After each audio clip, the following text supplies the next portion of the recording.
Chapter 1. The Smoke of Sin. The first sign was the silence. Not the peaceful kind that came in early morning prayer, but the heavy, aching stillness that hung over the village of Redaker like a funeral veil. Chickens refused to cluck. Dogs wouldn't bark. Even the wind had stopped whistling through the trees. It was as if the earth itself was holding its breath, waiting for something it feared. Father Elton stood at the edge of the village square, robe still dusted with the ash of travel. His crucifix hung from his neck, warm from the sun, though no sunlight reached through the darkened clouds overhead. He had been sent here by Providence. He knew that in his bones. Redaker was one of the many villages that had begun to decay. It wasn't just poverty or sickness anymore. It was something deeper. The people didn't look tired, they looked haunted. A child with sunken eyes watched him from behind a broken cart. A woman passed him, muttering to herself, her hands bloodied from scratching at her own skin. No one greeted him. No one dared speak the name of God. The veil was thinning. He had heard it in prayer, not a voice out loud, but a clarity that cut through all human reason. The veil between heaven and hell grows weak.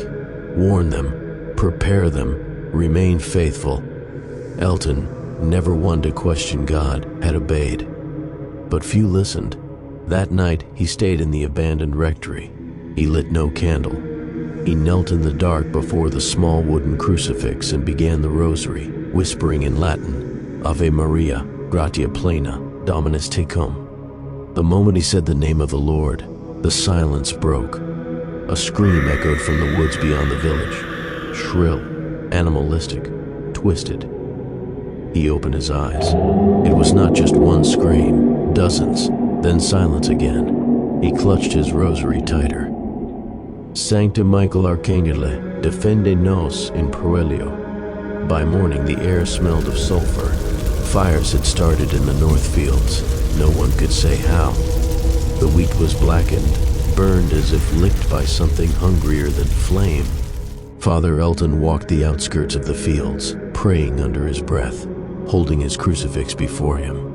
When he found a half-burned scarecrow covered in claw marks, he didn't flinch. He simply whispered, Libera nos a malo. But this was just the beginning. 2 days later, he arrived at the Crusader camp. It sat atop a grassy plateau, banners flying, swords gleaming, men laughing and boasting around campfires. The difference between this place and Redaker was blinding. Here, they believed they were in control. Here, they still believed evil was just something you fought with steel. Father Elton approached the gate, staff in hand, his robe tattered with dust and sweat. A guard recognized him and gave a half-hearted salute. Priest, come to bless the food? No, Elton said simply. I've come to speak with your leader. Hayden of Rethmar was a man carved by war and crowned with charm. He sat in the command tent like a king among wolves, polished armor, dark blonde curls tied back with a red cloth, and a crooked smile that could convince a sinner he was a saint. He saw Elton and laughed.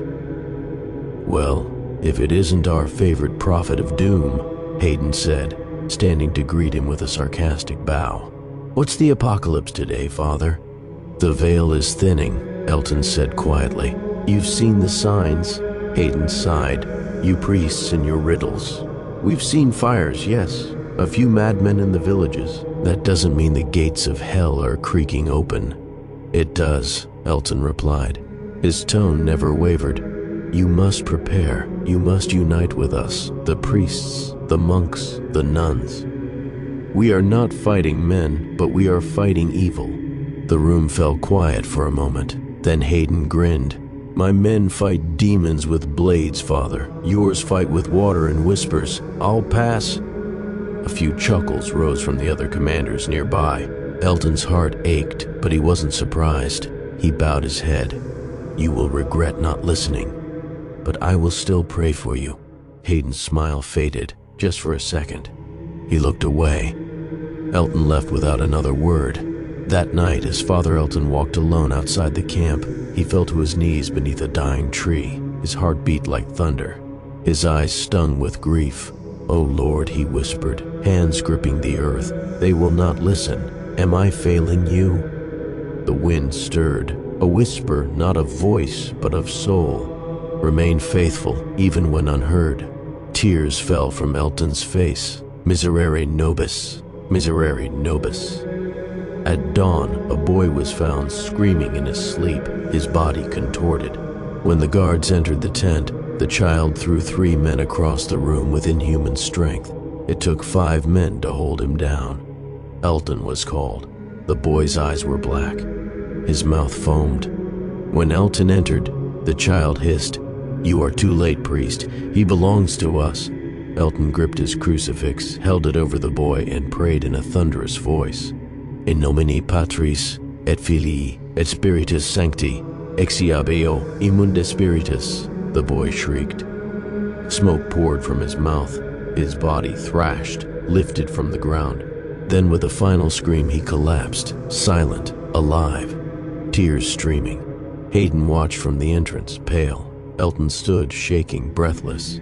Some battles, he said, not looking at Hayden, require more than swords. End of chapter 1.